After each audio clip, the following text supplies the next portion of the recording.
Peace and welcome to the culture here on the Black Star Network. I'm your host, Farajii Muhammad. Thank you so much for tuning in and being a part of the conversation. Folks, we got a lot to talk about. Let's certainly talk about one of the breaking news stories, which is there may be the announcement, there's going to be an announcement of the arrest of the murder suspect in the killing of Tupac Shakur. That's coming out of the Las Vegas Police Department. We're going to try to see what is being said of this, of the slain rapper that was killed back in 1996. So it looks like the Las Vegas police may have their person of that is responsible for killing Tupac. We're also going to share with you the latest developments in the Michael Oher case, as his conservatorship has officially been judged, is over. We'll share with you the latest details from that court case. Also, Black women are seemingly the ones that's going to be taking down and reminding the GOP that Trump is a problem to democracy. I'm going to share with you what one Black congresswoman said at the first day of the Biden impeachment hearings.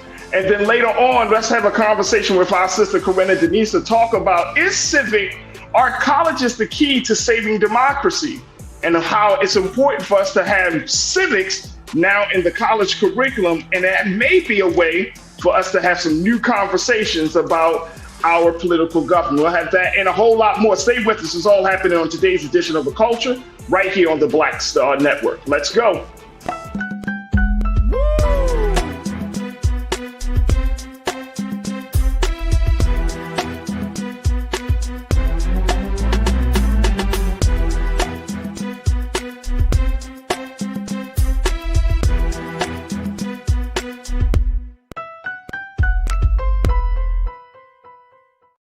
All right, folks, welcome to the culture here on the Black Star Network. I'm your host, Farajii Muhammad. Thank you so much for tuning in and being a part of the conversation. Welcome, welcome, welcome. Happy Friday. Happy Friday. Folks, we got a lot to talk about, so I just want to jump right in. And I know that my culture crew, y'all are checking in from around the country. Let me just see who's in the chat. Folks, we are streaming live right now on blackstarnetwork.com. That's our home website, blackstarnetwork.com. Make sure you do your due diligence to show your financial support, as we are looking for your support to power this digital movement. So make sure you go to our website today at blackstarnetwork.com. Also, make sure you download the app on all of your devices, on your phones and everything. And make sure you follow us on social media, because we would love to connect with you and have you a part of our network, all right there online. So go to blackstarnetwork.com today. Also, we are streaming on Amazon News on your Fire TV, as well as Plex TV, 24 hours a day, 7 days a week on Plex TV. Just go to News and Opinion and just ask for Black Star Network, and boom, this guy will pop up right now. So make sure you do your due diligence there. Also, we're streaming on Facebook, and you can find it streaming on YouTube. Just go to Rolly Martin's YouTube page, and that's where you will find the infamous, the legendary, my all beautiful, my fantastic, my talented, man, my dope ass culture crew. They are checking in from all around the country right there on our YouTube page, folks. And big shout out to all of them for doing the work of making sure that people are having a great experience. So many people have been telling me that they enjoy coming into the chat because of the type of conversations that we have on there. And so big shout out to my online culture crew. I see you, Pastor Damon Bissett, Cindy D, I got you. Hello, Cindy, Pastor Damon. Good to connect with you once again, big brother. Cindy, Lori, thank you so much. Lori Parks, Conscious Thought, good afternoon, big brother. Good to see you. Tiana, I see you. Thank you for checking in, Tiana. Hey, Tiana. Hey, Boza Blick, good connecting with you once again. Pauline, Miss Pauline, thank you so much. Anastasia, good to connect with you once again. Thank you so much for checking in with us all, as always. Brian Christian, good afternoon to you as well, sir. So make sure y'all join us in the conversation. Join us again on Rolly Martin's YouTube page and be a part of our culture crew. All right, let me just get the latest from my team here around this. Also, yes, I forgot about that. Oh, I forgot about adding these two. You know, we're on Amazon News. We're on the Amazon News on Fire TV. I thank you, team, for reminding me. We're also on Plex, but we're also on Freevee. There we go. There you go. Let Let's look at the bottom right there, folks. Let me just do this right there. Okay, we got it. Okay, here we go. Make sure we on Freevee and Amazon Prime Video, folks. There it is, Prime Video. We are officially there on Amazon Prime. So big shout out to Amazon and to all of our distributors as we're continuing to grow this platform. And I thank you for definitely putting us on. But we are all over the place, folks. Black Star Network is on the move. I just want to make that clear.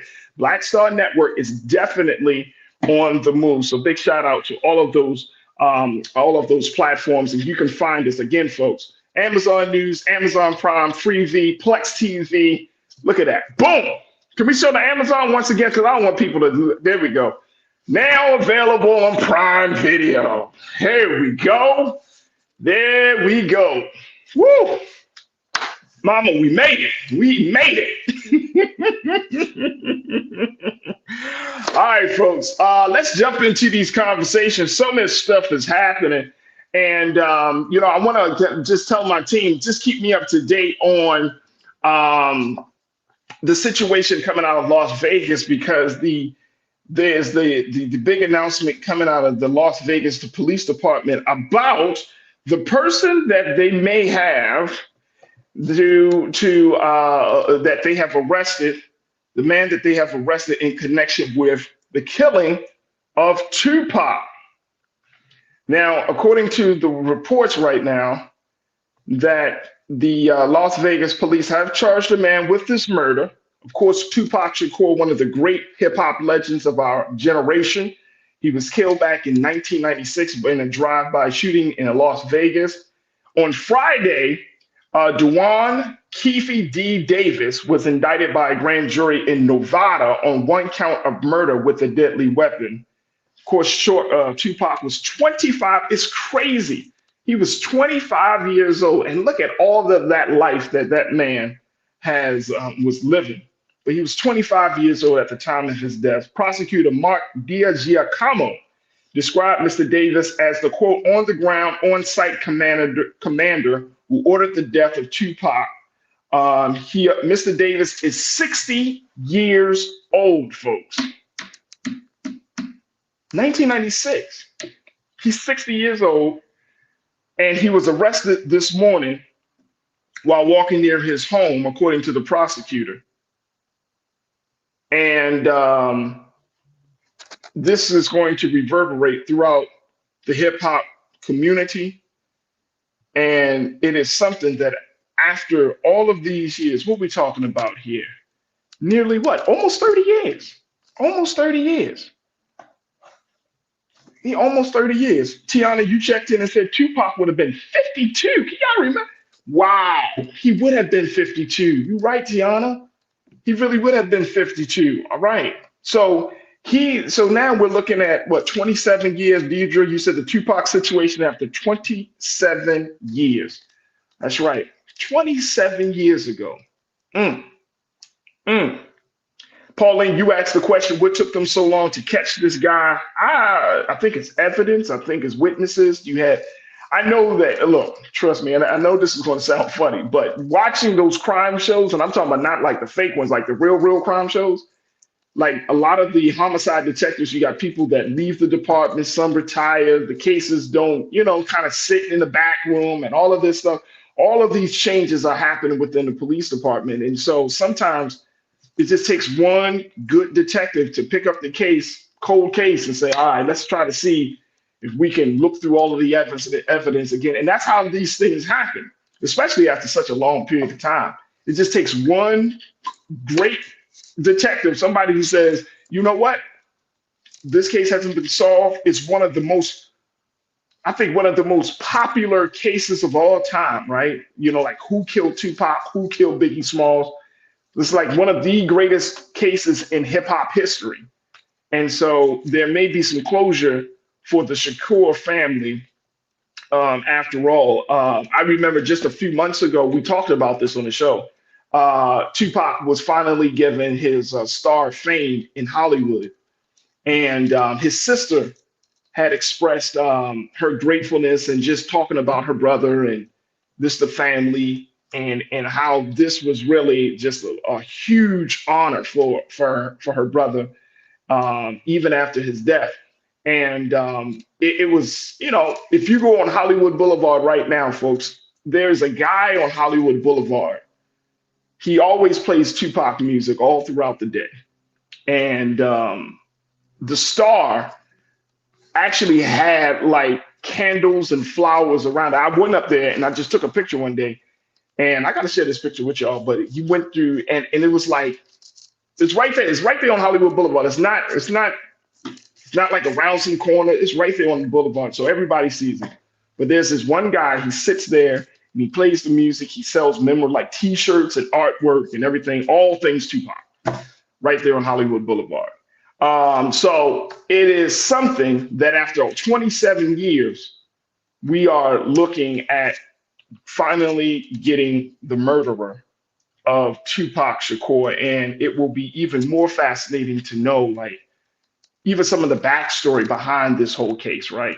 This is absolutely amazing. But I do want to know how the hip hop community is going to take it.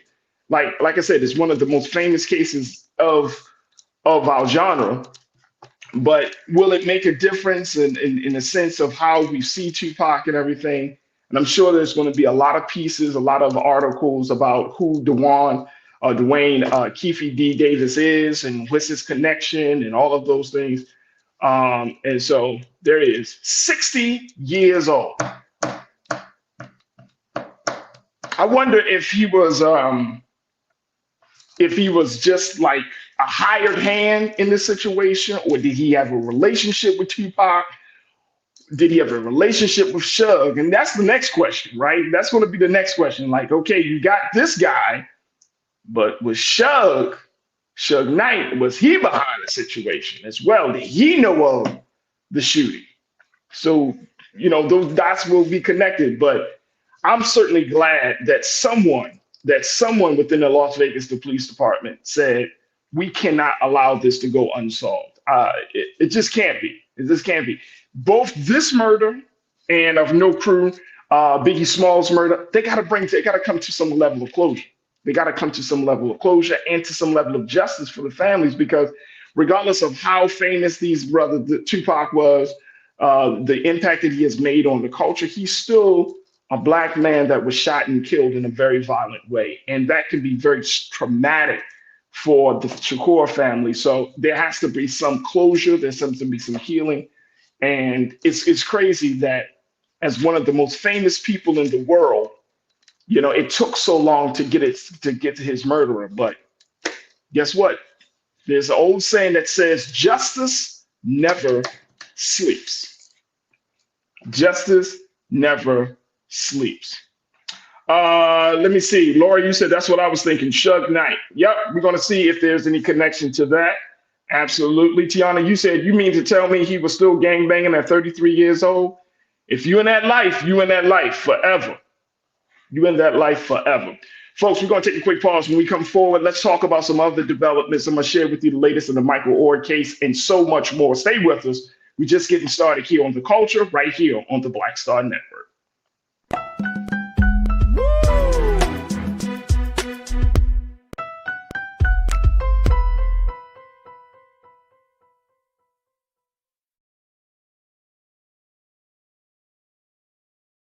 When you talk about blackness and what happens in Black culture, we're about covering these things that matter to us, speaking to our issues and concerns. This is a genuine people-powered movement. There's a lot of stuff that we're not getting. You get it, and you spread the word. We wish to plead our own cause.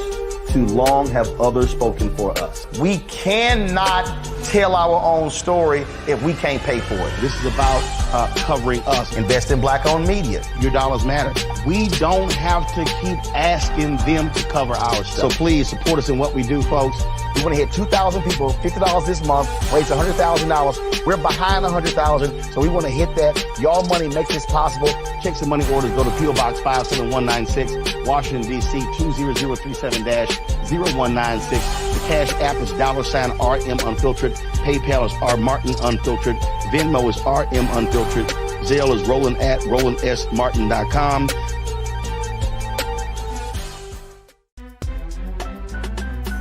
Farajii Muhammad, live from LA. And this is The Culture. The Culture is a two-way conversation. You and me. We talk about the stories, politics, the good, the bad, and the downright ugly. So join our community every day at 3 p.m. Eastern and let your voice be heard. Hey, we're all in this together. So let's talk about it and see what kind of trouble we can get into. It's The Culture, weekdays at 3, only on the Black Star Network. Folks, Black Star Network is here. Oh, no punching! I'm real revolutionary right now. Support this man, Black Media. He makes sure that our stories are told. Thank you for being the voice of Black America, Roland. Stay black. I love y'all. All momentum we have now, we have to keep this going. The video looks phenomenal. See, this difference between Black Star Network and black-owned media and something like CNN. You can't be black-owned media and be scared. It's time to be smart. Bring your eyeballs home. You dig?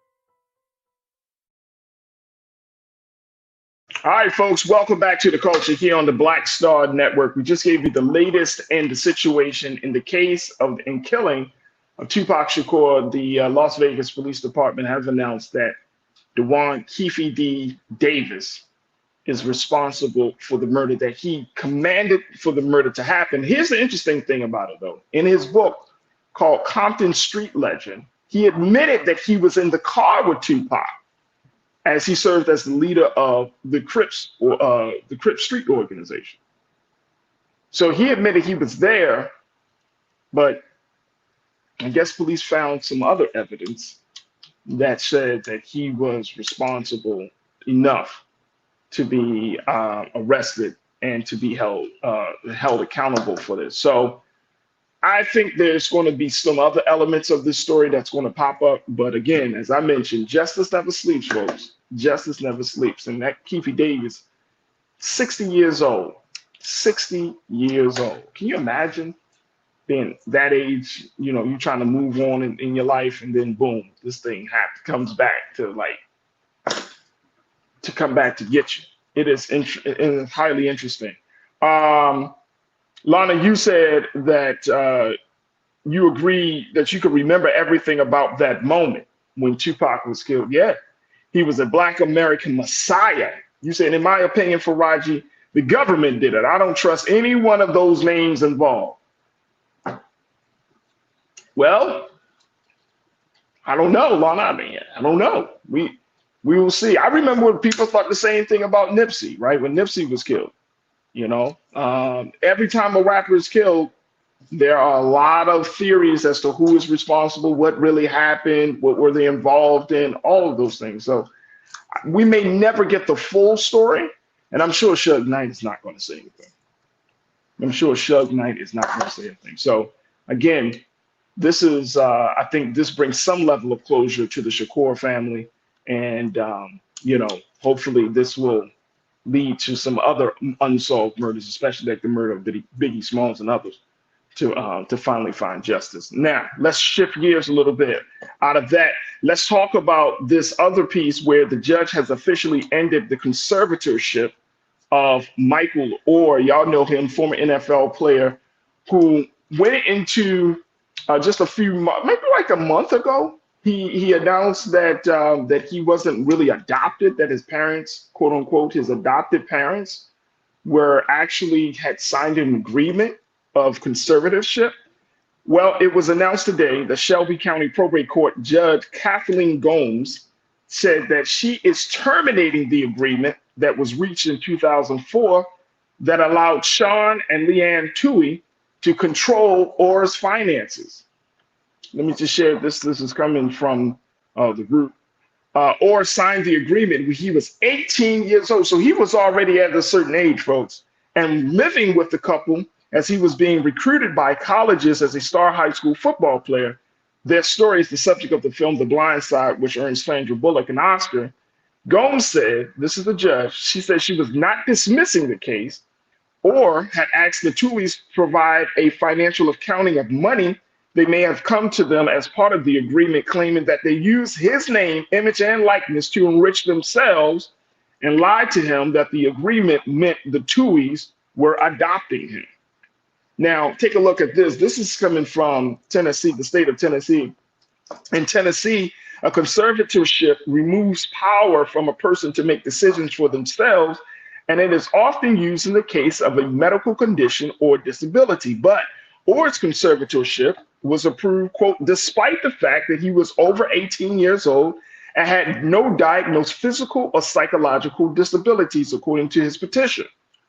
Gomes says she was disturbed that such an agreement was ever reached. She said she had never seen in her 43-year career a conservatorship agreement reached with someone who was not disabled. She said, I cannot believe it got done. Wow. Wow. There's some more details that came from that case, folks. I didn't even know that that was the situation, that was the law in the state of Tennessee. So to even hear that part of it, the intentions of the Tuohys.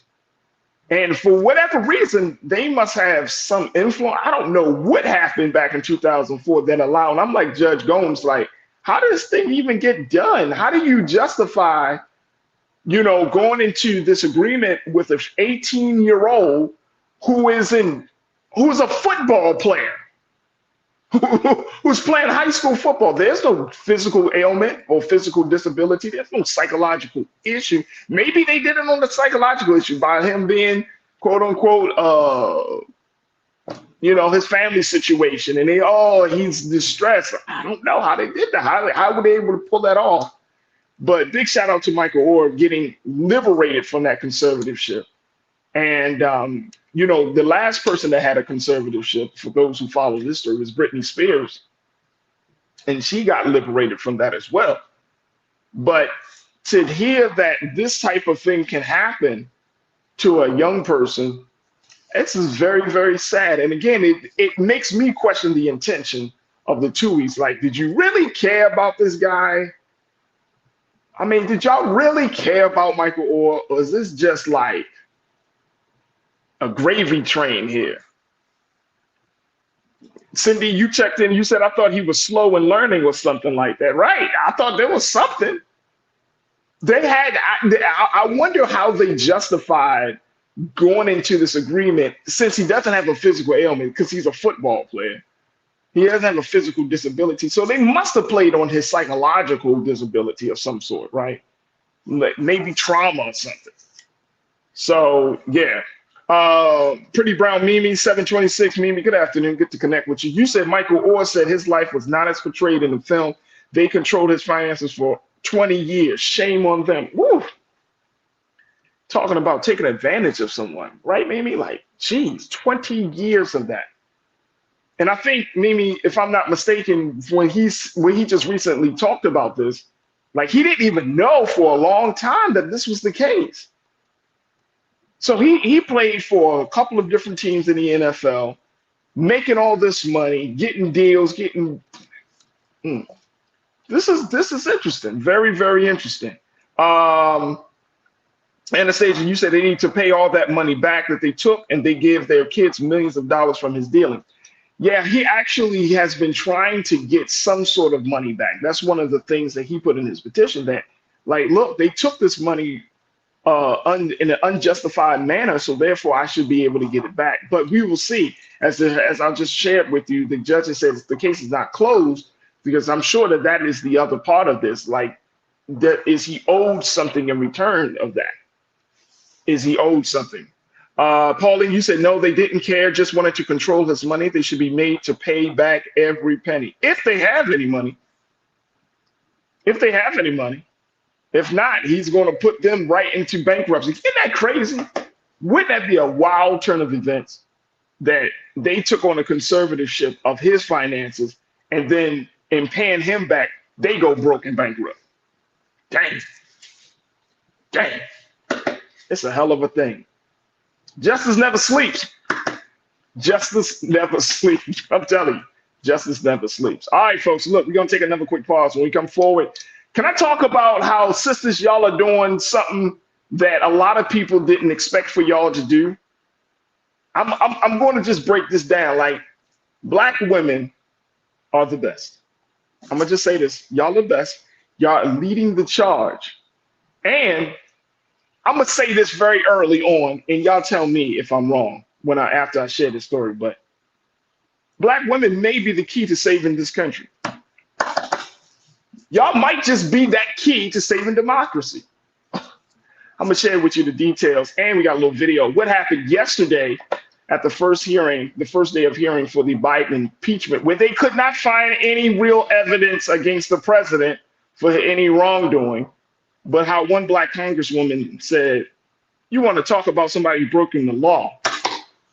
I'll share with you what that story is. Stay with us. The Culture is up next. We'll take a quick pause and we'll be right back here on The Culture on the Black Star Network.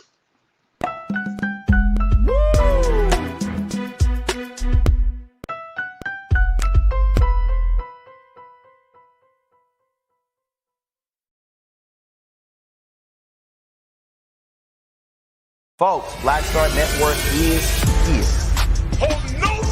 I'm real revolutionary right now. Support this man, Black media. He makes sure that our stories are told. Thank you for being the voice of Black America, Roland. Stay black. I love y'all. All momentum we have now, we have to keep this going. The video looks phenomenal. See, there's a difference between Black Star Network and Black-owned media and something like CNN. You can't be Black-owned media and be scared. It's time to be smart. Bring your eyeballs home. You dig?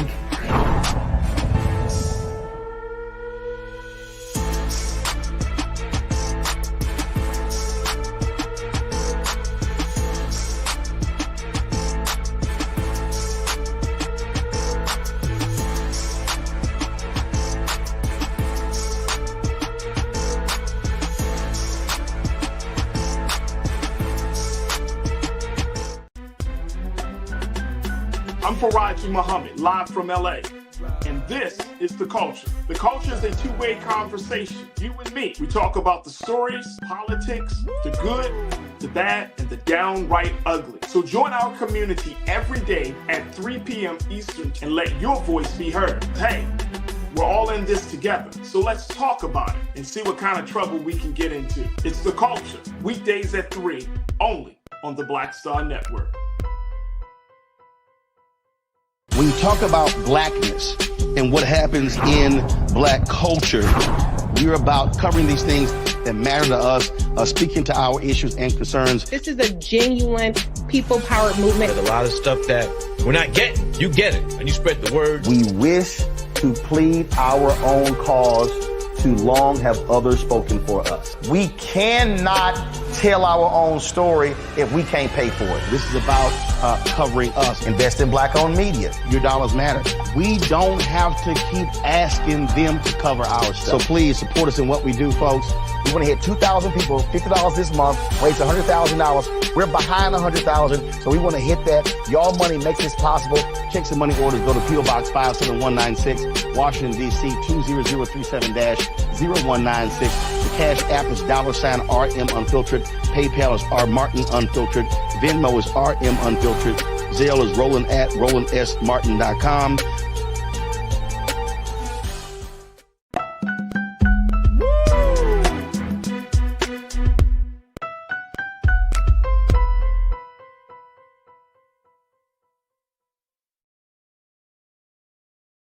All right, folks, welcome back to The Culture. Welcome back to the show here on the Black Star Network. I'm your host, Farajii Muhammad. Just giving you some updates about some things that have been happening so far over the past 24 hours.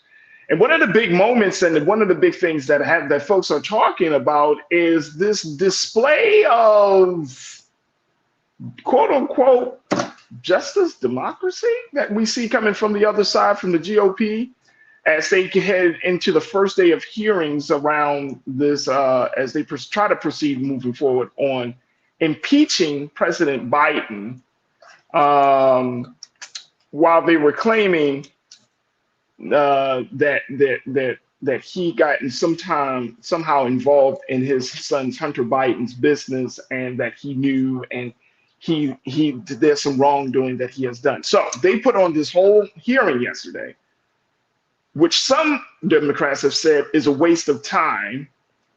But they proceeded to do what they thought was the right thing to do, and talking about the violations that President Biden has committed while in office. The crazy part is some people have a short-term memory, because there was another guy in the same seat that was doing some actual criminal stuff while in office, and even after he left office. Well, guess what? It only takes one person to remind a whole group of people to not forget. And that one person happens to be a Black woman, Representative Jasmine Crockett, the Democrat out of Texas. She made it quite known that we're talking about somebody who broke the law while in office. Let's talk about the other guy first. Here's what she had to say during the hearing. Have you ever heard them say "if" since we've been sitting here for I don't know how long? Yes, I've been taking a tally. Oh, okay. Can you show us? Can you tell us what the tally is? More than 35 times, the Republican witnesses and Republican members of the committee have used the word "if." Thank you so much for that. Because honestly, if they would continue to say "if" or Hunter and we were playing a drinking game, I would be drunk by now. Because I promise you, they have not talked about the subject of this, which would be the president. But let me tell you something that was so disturbing as I walked in to this chamber today. As I prepared, I said, what is the crime? Because when you're talking about impeachment, you're talking about high crimes or misdemeanors. And I can't seem to find the crime. And honestly, no one has testified of what crime they believe the president of the United States has committed. But when we start talking about things that look like evidence, they want to act like they blind. They don't know what this is. These are our national secrets. Looks like in the shitter to me. This looks like more evidence of our national secrets, say on a stage at Mar-a-Lago. When we're talking about somebody that's committed high crimes, it's at least indictments. Let's say 32 counts related to unauthorized retention of national security secrets, 7 counts related to obstructing the investigation, 3 false statements, 1 count of conspiracy to defraud the United States, falsifying business records, conspiracy to defraud the United States, 2 counts related to efforts to obstruct the vote certification proceedings, 1 count of conspiracy to violate civil rights, 23 counts related to forgery or false document statements, 8 counts related to soliciting, and I could go on because he's got 91 counts pending right now. But I will tell you what the president has been guilty of. He has unfortunately been guilty of loving his child unconditionally, and that is the only evidence that they have brought forward. And honestly, I hope and pray that my parents love me half as much as he loves his child. Until they find some evidence, we need to get back to the people's work, which means keeping this government open so that people don't go hungry in the streets of the United States. And I will yield.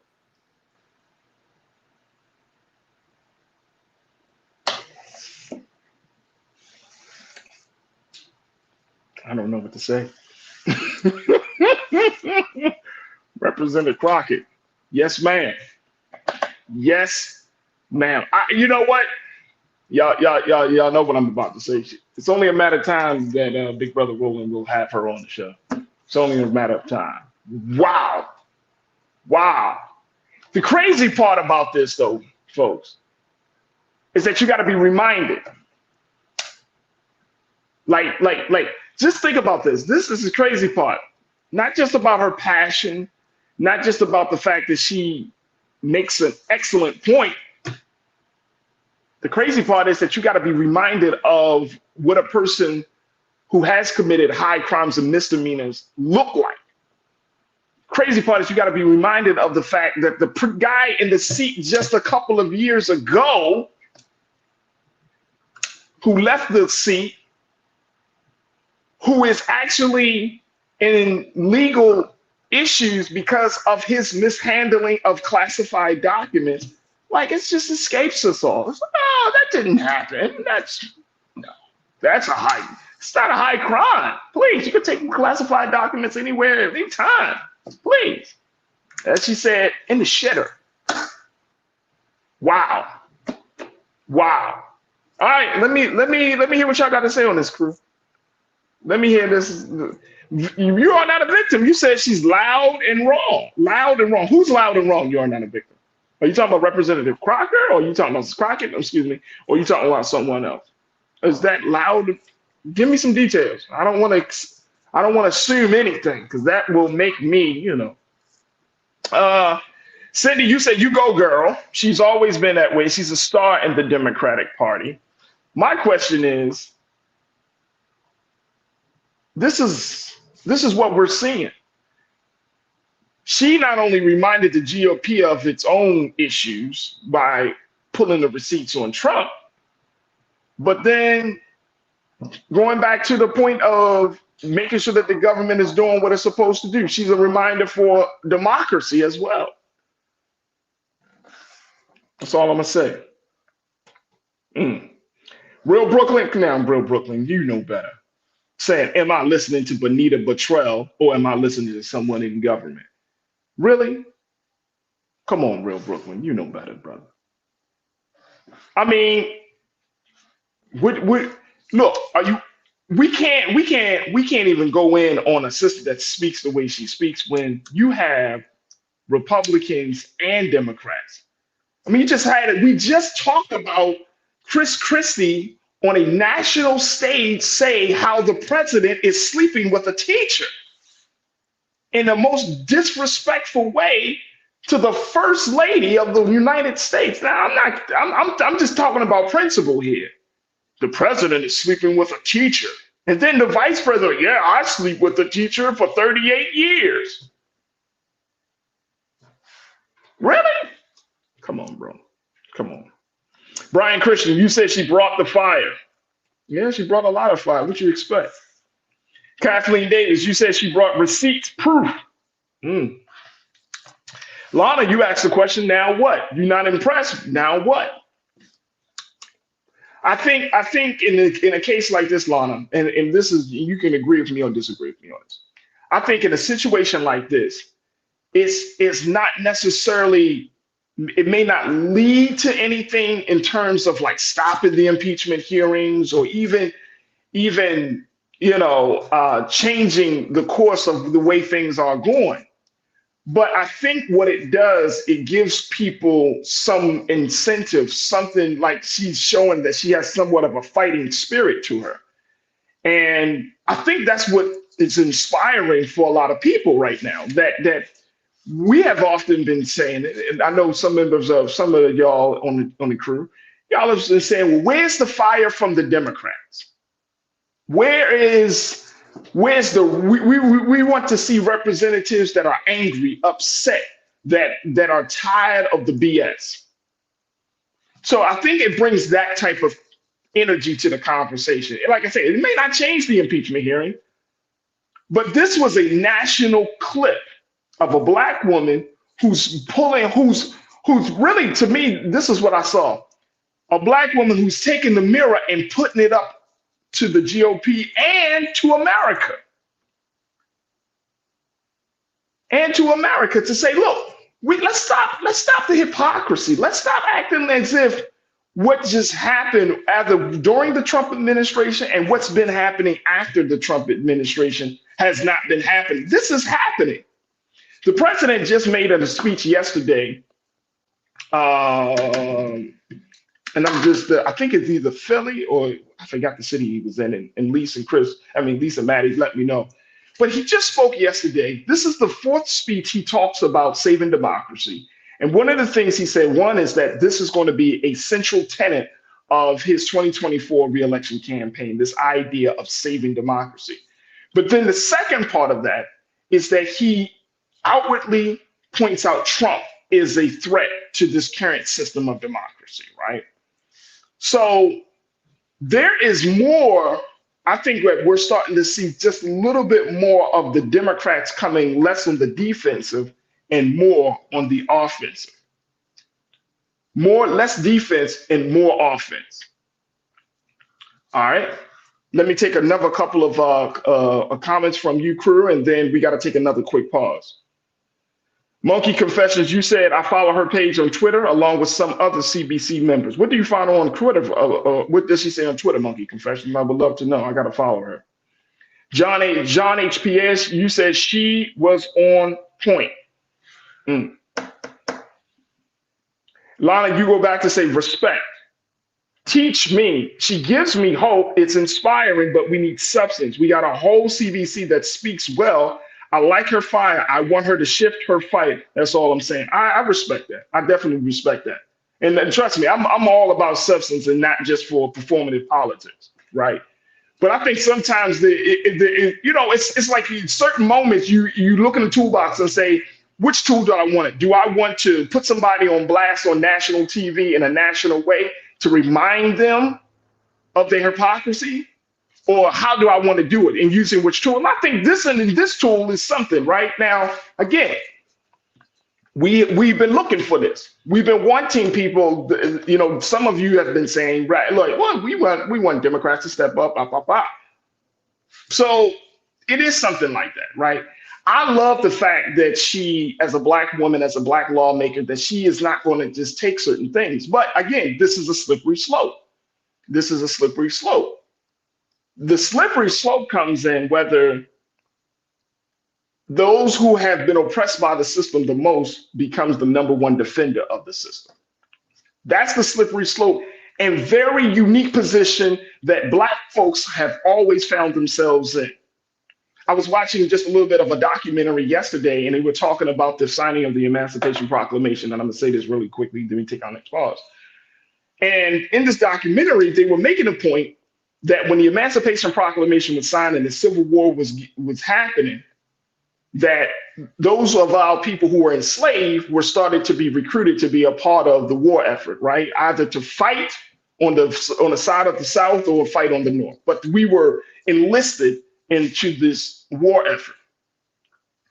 And one of the, I forgot one of the contributors of the documentary, but they made the point that imagine you being an enslaved person, you're getting taken out of that condition to be a soldier, to fight on the behalf of a system that is imprisoned, that oppressed and enslaved you. And I was like, damn, that's deep. And guess what?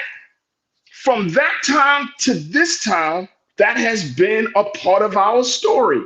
That we have received the least amount of benefit from the system, but we have often become the number one defenders and the fighters and the folks that uphold the system that give us the least amount. It's a dichotomy that exists in our essence and existence in this country. It's not fair. And some of you might be saying, well, why do you say some of the things that you say, Farajii? Because of that very dichotomy. Like it's insane, but that is unfortunately part of our story. And that's why this system of white supremacy and this system of government and why we need to fight so much. So I get it. Alana, I'm saying all that to say is that I understand the sentiment. Trust me, I understand the sentiment. And I hope that our system would fight just as hard for like reparations. I haven't heard her take on certain issues that are really like fundamental to us, to Black America, but we see some fighters in her. I got to take a quick pause. Stay with us, folks. On the other side, I got my sister Corinna Denise checking in. Also, we're going to be talking a little bit more about this moment and this idea that if we were to teach civics courses in college, would we be in a different state when it comes to political and social conversation discourse than in this country? So I'm asking the question, are colleges another key to saving democracy? We want to have that conversation up on the other side. So stay with us. We still got a lot to get to on today's edition of The Culture right here on the Black Star Network.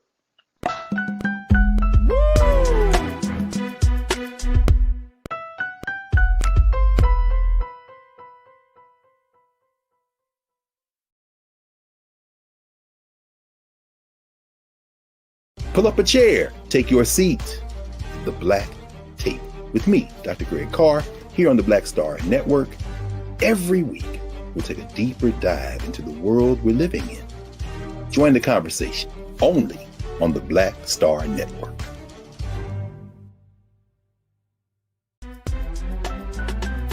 I'm Farajii Muhammad, live from LA. And this is The Culture. The Culture is a two-way conversation, you and me. We talk about the stories, politics, the good, the bad, and the downright ugly. So join our community every day at 3 p.m. Eastern and let your voice be heard. Hey, we're all in this together. So let's talk about it and see what kind of trouble we can get into. It's The Culture, weekdays at 3, only on the Black Star Network. When you talk about blackness and what happens in black culture, we're about covering these things that matter to us, speaking to our issues and concerns. This is a genuine people-powered movement. There's a lot of stuff that we're not getting. You get it, and you spread the word. We wish to plead our own cause.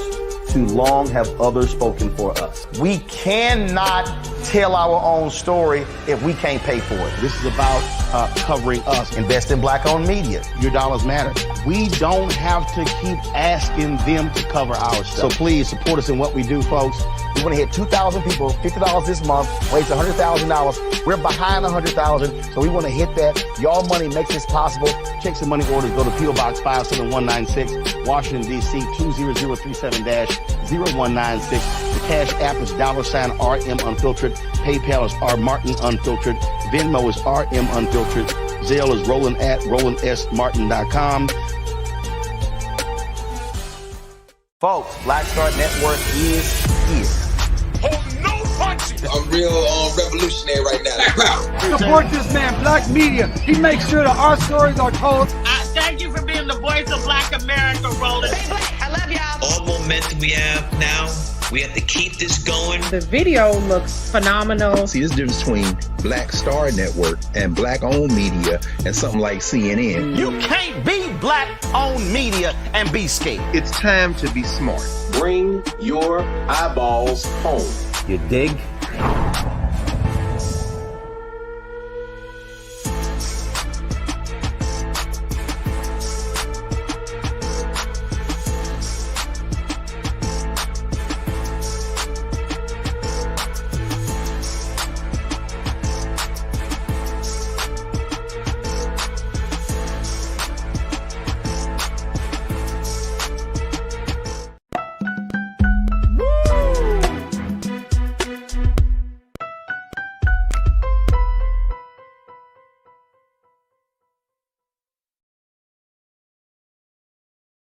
All right, folks, welcome back to The Culture here on the Black Star Network. I'm your host, Farajii Muhammad. Thank you so much for joining us for the second half of the show. We are streaming live right now, folks, on a number of different platforms now. We certainly are starting with our home network of blackstarnetwork.com. Make sure you do your due diligence and support us there as we're streaming live there. We're also streaming on Amazon News on your Fire TV. Just go there and look under Black Star Network. And we're on Plex TV, along with our new distributors. We can be found now on Prime Video. Let's show that. There we go. We are available on Prime Video. Just find us on the Prime Video app under Live TV. Then go to the news, or you can find us on Amazon.com under Prime Video, Live TV, and the news. So we are now on that space, as well as Freevee. Find us under On Now, go to News, and boom, Black Star Network is now available on Freevee. So we are certainly grateful to our media partners and distributors as we move this digital movement along. Also, of course, we're on social media on Facebook. You can find us there, and on YouTube. Just take a look at YouTube under Roland Martin's YouTube page and jump in the chat and be a Culture Crew member for the day. All right, let me bring my sister, who is a college advisor. She is an educator. She's an advocate, and I'm always happy to have her be with me on Fridays. I look forward to her insight. My sister, Corinna Denise. Corinna, good afternoon. Wait a minute, are you on mute? Are you on mute, Corinna? Oh, okay. Oh, my bad, family. Good afternoon. Happy Friday. Corinna, you always glowing and shining, yo. Like, you got to tell me what the secret is. You really got to tell me what the secret is, because you always like, you come on the show and I tried, despite, life's challenges, and life be lifing. Life be lifing. You ain't got to tell me, Corinna. Life be lifing. Okay. So let's talk a little bit about, I know you probably got something to say about, now before we talk about the civics piece, because I think this is the conversation I've been waiting to have with you for a minute. But what do you make of Representative Jasmine Crockett's demonstration there? Do you feel like it was out of line? Do you feel like it was too much? Do you feel like it was right on point? Where do you stand on that? Oh, hell no. It was just enough. It was just right. You know what I'm saying? Like, I love to see when she's, laying into them right there in that chamber.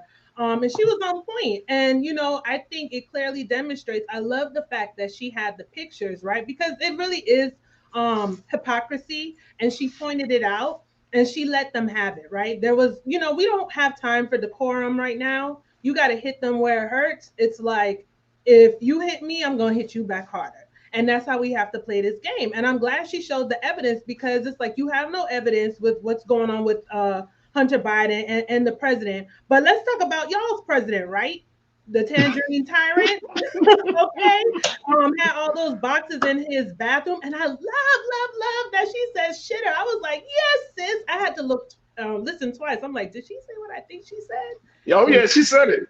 So I really appreciate that. Shout out to Representative Jasmine Crockett. I know I've been following her since she was in the Texas State House. And we need some reps like her in some of these other states, you know what I'm saying? And I think, a lot of times we talk about, we don't hear the Democrats fighting back, but, she is an exemplar of someone who's on that side who is. It's just that we need to multiply that number. And this should be common, right, to see that. But it was necessary, and I loved it. And I'm glad that she stood up for what was right. And, she let them have it. She told them, like, look, here's what it is, bottom line, and what you could say. What can you say to that? You know what I mean?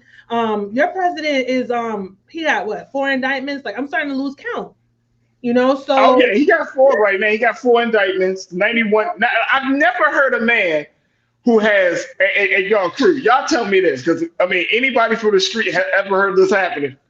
4 indictments, 91 counts, and you still walking around the streets like, the earth, free, no handcuffs. He just got, look, we talked about it, Corinne, just the other day.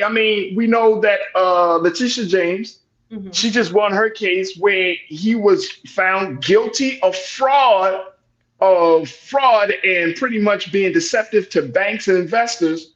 That was a civil case, so that's not a criminal case. So he won't be doing time, but he has to dissolve some of his businesses.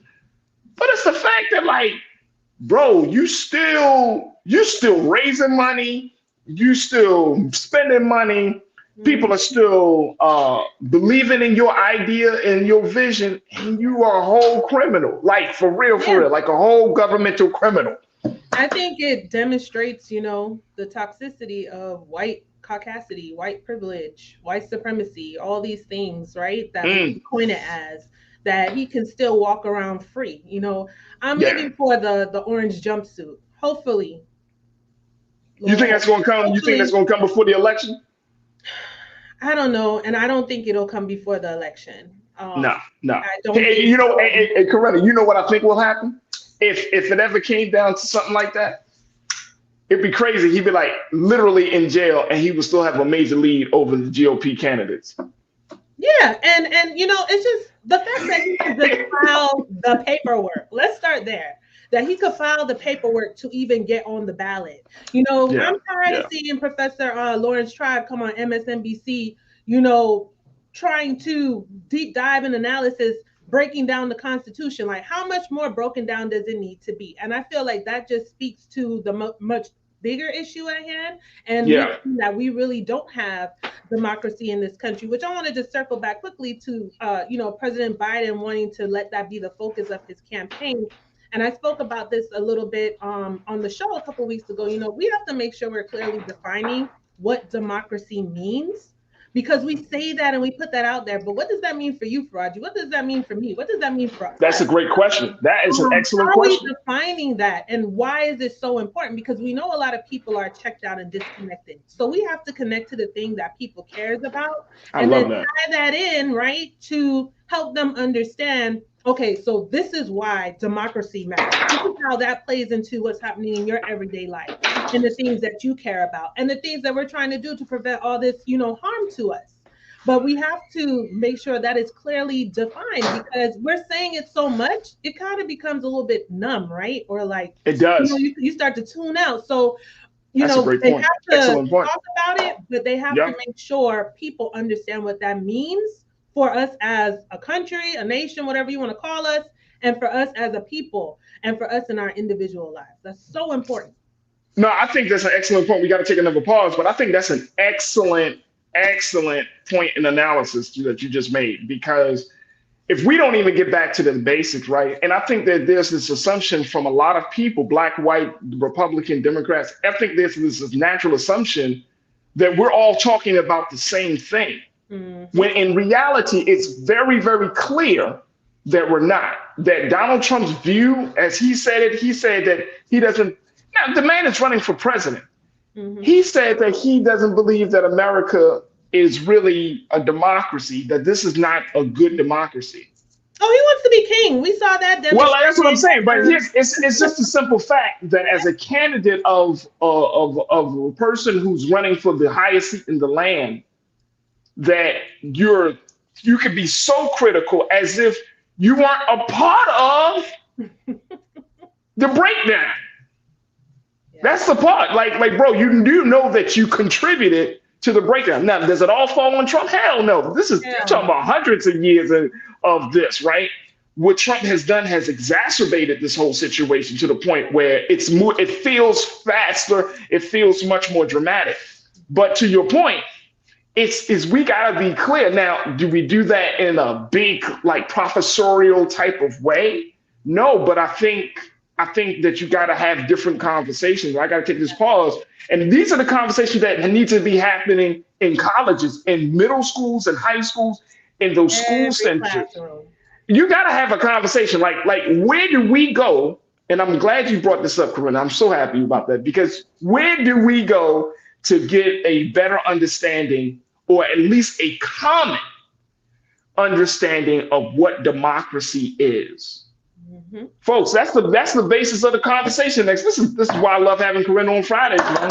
Drop into it. Folks, stay with us. We still got a lot more to cover as we talk about civics in school, the schools, and particularly colleges, the key to saving democracy.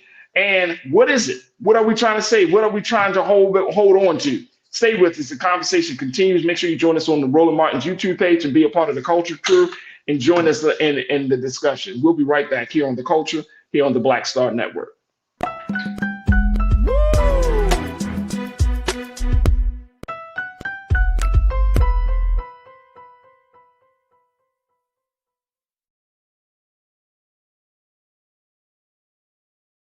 Black Star Network is here. Oh, no punch! I'm real revolutionary right now. Thank you for being the voice of Black America. All momentum we have now, we have to keep this going. The video looks phenomenal. See, there's a difference between Black Star Network and Black-owned media and something like CNN. You can't be Black-owned media and be scared. It's time to be smart. Bring your eyeballs home. You dig? When you talk about blackness and what happens in Black culture, you're about covering these things that matter to us, speaking to our issues and concerns. This is a genuine people-powered movement. There's a lot of stuff that we're not getting. You get it, and you spread the word. We wish to plead our own cause. Too long have others spoken for us. We cannot tell our own story if we can't pay for it. This is about covering us. Invest in black-owned media. Your dollars matter. We don't have to keep asking them to cover our stuff. So please support us in what we do, folks. We want to hit 2,000 people, $50 this month, raise $100,000. We're behind 100,000, so we want to hit that. Y'all money makes this possible. Check some money orders. Go to P.O. Box 57196, Washington, D.C. 20037-0196. The Cash App is $RM Unfiltered. PayPal is R Martin Unfiltered. Venmo is RM Unfiltered. Zelle is roland@rolandsmartin.com.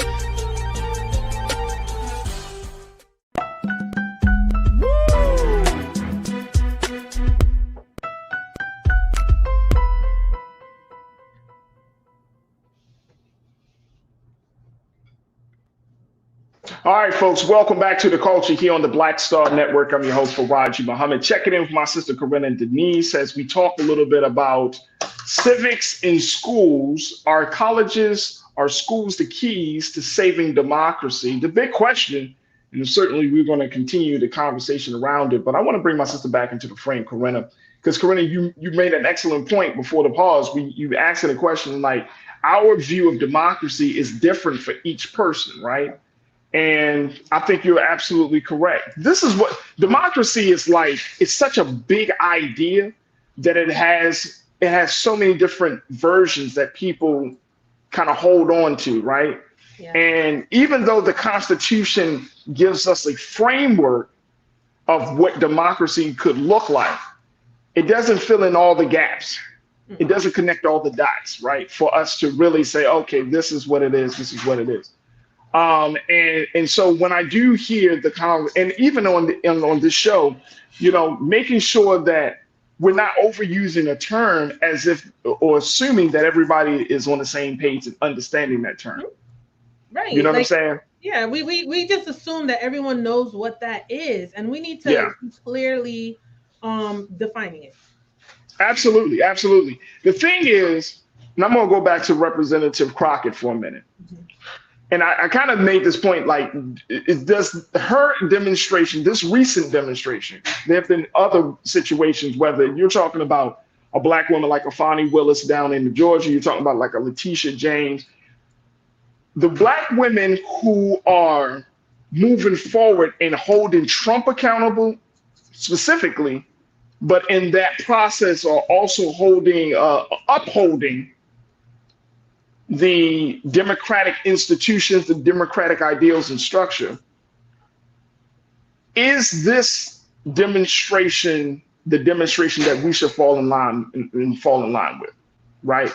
Does this latest demonstration by Representative Crockett put black women, another target on the back of a black woman who is like speaking out and saying, you know what, enough is enough? I mean, it puts you. I hope you understand what I'm asking here. Because I just feel like it's crazy, and I'm using this term because of the historical precedents, that the people that were former slaves has to remind people who have been in power about their own system of government. You see what I'm saying? Yeah. Like how is it that we are the greatest patriots? And we are the ones that have been abused by the system. But we're the greatest patriots. We're the ones that have the strongest belief into the system. Like I don't think anybody, and I'm not saying this to isolate anybody or to make it feel like somebody else we're better and no, I'm saying, think about this. We are the ones that are always on the front line. Whether it's in the physical front line in terms of protesting, whether it's in wartime, right? Whether it's in policy. How are we reminding the people that made the system about the system, reminding them about what the system should do? I think it's almost innate to just who we are and who we've always been as a people, Farajii. It's just making me think, you saying that just now, the time that I spent in Egypt, this summer for 2 weeks. And I'm just thinking of all the magnificent things I saw, how meticulous the ancient Egyptians were, who we know are our people, no question, right? And I think, yeah, we've just always had that investment. I think too, a lot of us who are familiar with our history, particularly here in this place, we know the blood, sweat, and tears, and the hard work. And I think we're just always been, and I don't want it to sound cliche, but we are resilient. And we know what we have earned, we know what we deserve. And we know what we have invested here. And ultimately, even though we disagree on the tactics, a lot of the time we have the common goal of like true liberation, right? But yeah, we always are the ones. It just seems as if, why are we always the ones on the front line? But I kind of look at it as it's just innate. It's just in us as a people, especially, hey, if we want to really get historical per se, and we're the first humans here on the earth, on the planet, one of the oldest civilizations, like I was speaking to in ancient Egypt. So I think a lot of those things just tie into our DNA, how we move, why we're motivated to keep going, and we're so passionate about us as a people. And I think we have to also remember too, it's not necessarily because we believe in any damn system. We believe in us. Right. And that is what's most important. And unfortunately, we have to live within a system. So we can either sit back and let the system swallow us whole, or we can study the system, understand it, so we can change it. I agree. Monkey Confessions, you said, what does democracy mean to the formerly enslaved, a group locked out of it? And I think that's the big question. That's the big question moving forward. And I'm talking about having those conversations about voting and other ways that you can get involved. That should be the central question. Like, what does that mean to us as Black America, right? Like what are we talking about here?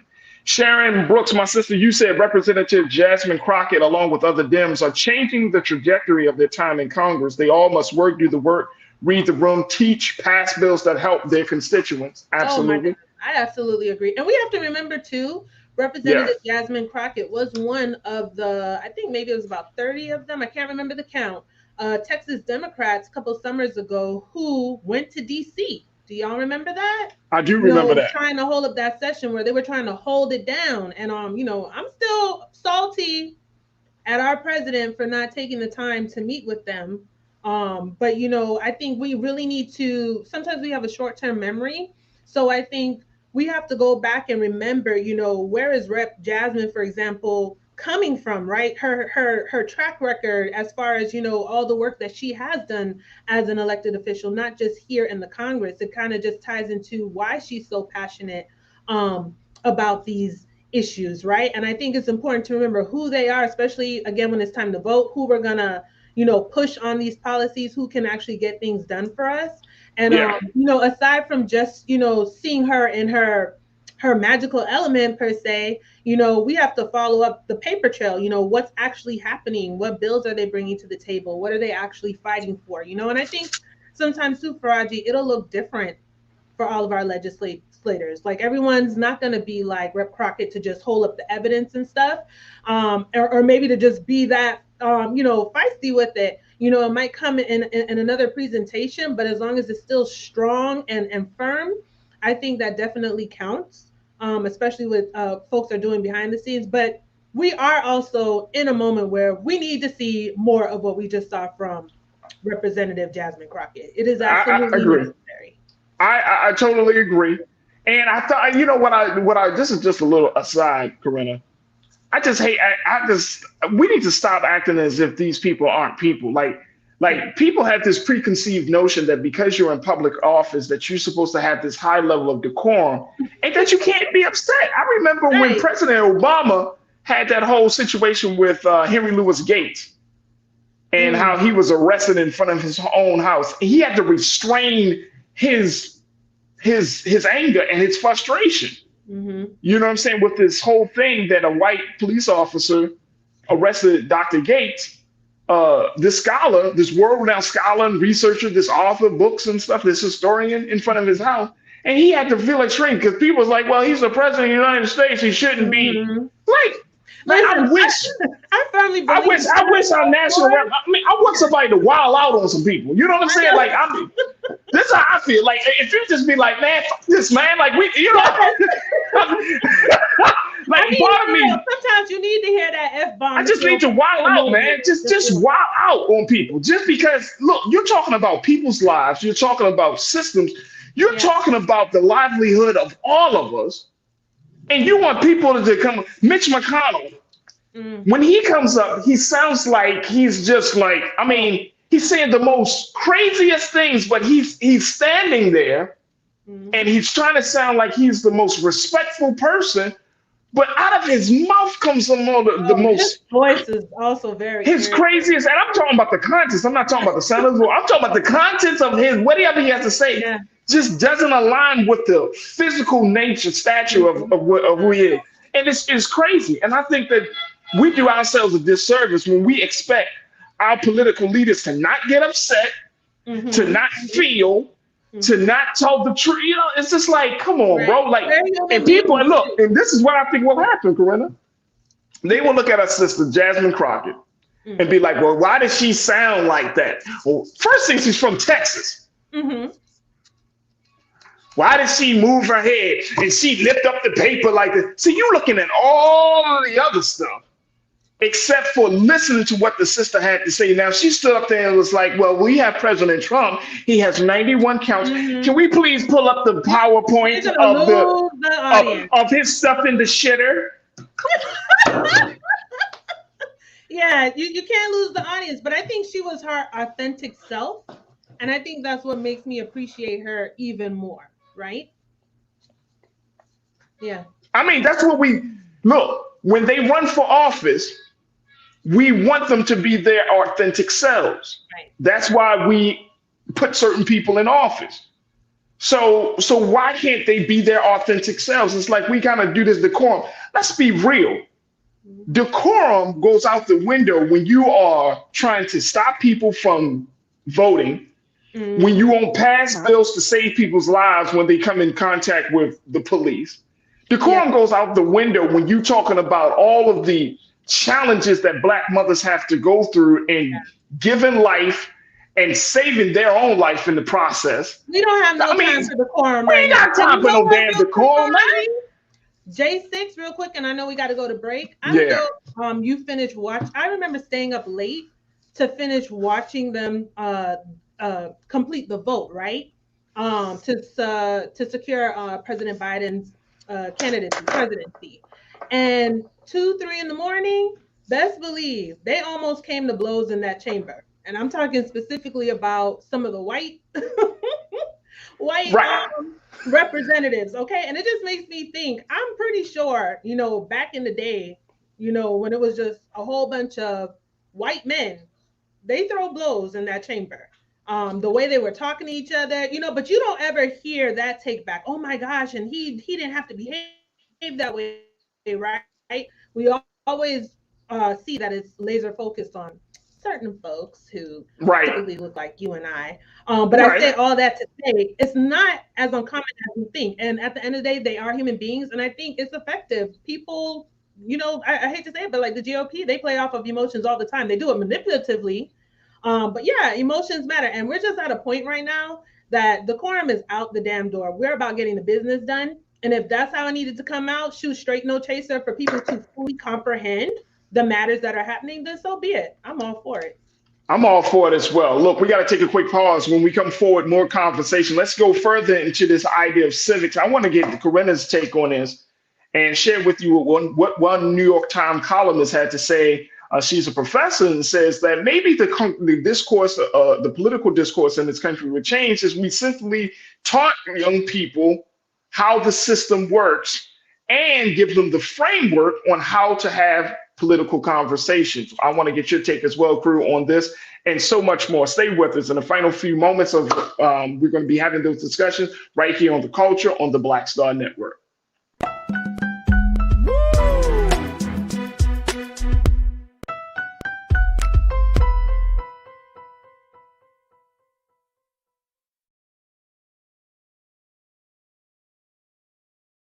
When you talk about blackness, and what happens in black culture. We're about covering these things that matter to us, speaking to our issues and concerns. This is a genuine people-powered movement. There's a lot of stuff that we're not getting. You get it, and you spread the word. We wish to plead our own cause. Too long have others spoken for us. We cannot tell our own story if we can't pay for it. This is about covering us. Invest in black-owned media. Your dollars matter. We don't have to keep asking them to cover our stuff. So please support us in what we do, folks. We want to hit 2,000 people, $50 this month, raise $100,000. We're behind 100,000, so we want to hit that. Y'all money makes this possible. Check some money orders. Go to P.O. Box 57196, Washington, D.C. 20037-0196. The Cash App is $RM Unfiltered. PayPal is R Martin Unfiltered. Venmo is RM Unfiltered. Zelle is Roland at RolandSMartin.com.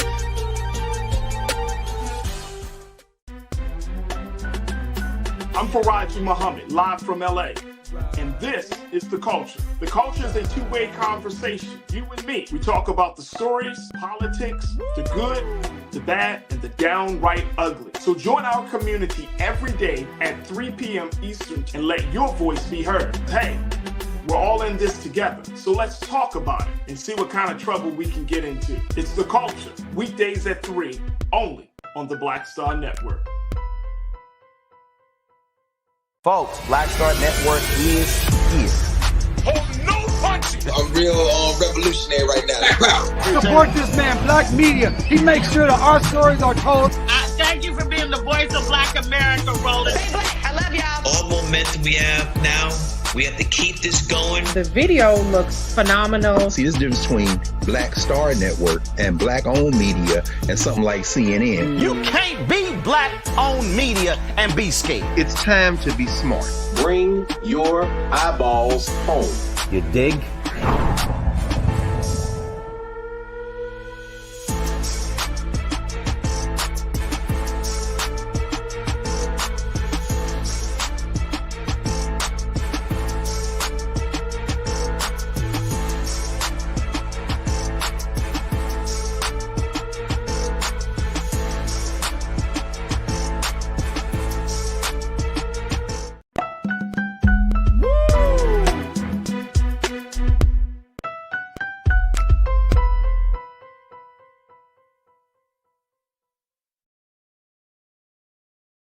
All right, folks, welcome back to the show. Welcome to The Culture on the Black Star Network. I'm your host, Farajii Muhammad. Checking in with my sister, Corinna Denise, college advisor, advocate, and culture crew member as we talk a little bit about where we are, this ongoing conversation about Representative Jasmine Crockett, and more importantly, getting us to a place to have these discussions, political discourses, in a more intelligent way. And this is what we're finding right now, Corinna, that in the midst of all of this stuff that is happening, we're not on the same page. You made the point that our view of democracy is different from person to person. I agree. So there's got to be some common understanding of what that is, right? When we're talking about the roles of what the branches of government, this is stuff that we should have learned early on in years in school, but it may have to be brought back to the forefront as we get older because stuff happens in our heads, and so we lose sight. Because you do have individuals like a Donald Trump who, when he gets caught up in something, he said, "Well, I'm the president. I can do that." Mm-hmm. When in fact, that's not true. Right. There are checks and balances. I made the point the other day when the GOP debate was happening on Wednesday. You got to be much more knowledgeable about what's going on and like the topics they're talking about, because it's easy to get caught up in somebody's soundbite. But then if you don't fact check, then you might actually be believing some lies. Oh, yeah. And because of the context in which the candidate may say some particular information, you're like, oh, so-and-so did this or so-and-so said that. And then you fact check and you're like, that's not true. I think an example to what you're speaking to, Farajii, particularly the Fox News audience, I would say a good majority of them, if not all of them, are very weak and easily influenced. And they just hang on to every word, without even raising questions to be like, well, what are you talking about? Okay, let me go fact check that, right? They just take it like it's the gospel, instead of, verifying and finding out. And, even doing something as simple as going on like congress.gov, where all the bills are, all the legislation is there. You can see. I hear you. I hear you. But I hear you. You don't know about it. No, but see, but check this out. Check this out.